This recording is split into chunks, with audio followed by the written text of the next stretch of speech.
শিক্ষা সংক্রান্ত গুরুত্বপূর্ণ আপডেটগুলো পেতে হলে অবশ্যই শুভেন্দু একাডেমি চ্যানেলটি সাবস্ক্রাইব করুন। পাশে থাকা বেল আইকনটিতে ক্লিক করে ভিডিওটি বেশি বেশি করে শেয়ার করুন।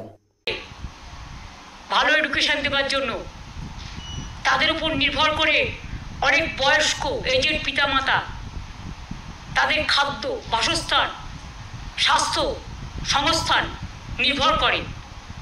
এই পরিবারগুলো যদি অচল হয়ে যায় তাহলে বিজেপি সিপিএমও কিন্তু সচল থাকবেন না, এটা মাথায় রাখতে হবে। কোনো ঘটনা ঘটলে দায়িত্ব আপনাদের হবে, আপনাদের নিতে হবে।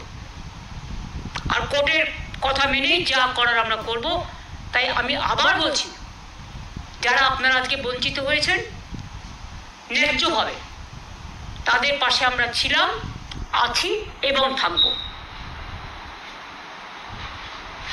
তাতে যদি বিজেপি আমায় মনে ভাবে যে মানবিকতার স্বার্থে দাঁড়ালাম বলে তারা আমাদের সবাইকে জেলে পুরে দেবে, আই ওয়েলকাম। আমি সেটাকে স্বাগত জানাবো, আহ্বান জানাচ্ছি। Catch me if you can. Thank you very much. আর গরমের ছুটি, যেহেতু গরমটা বেশি, তাই 30শে এপ্রিল থেকেই প্রাইমারি এবং হায়ার সেকেন্ডারি স্কুলগুলোতে গরমের ছুটি পড়ে যাবে। এর মধ্যেও আপনারা জানেন 10ই এপ্রিল ছুটি আছে, মহাবীর জৈনের জন্মদিন। 14, 15 পয়লা বৈশাখ আছে, অনেকগুলো রবিবার আছে।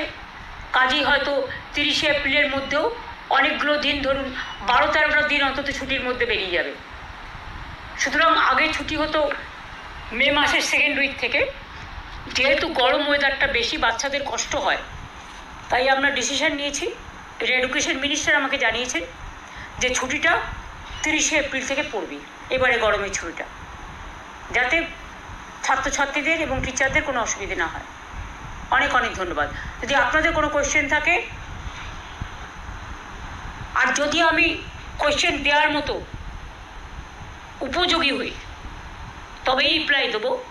আর যদি রিপ্লাই না দিই তাহলে ধরে নেবেন ওটার রিপ্লাই দেওয়ার যোগ্য আমি নই।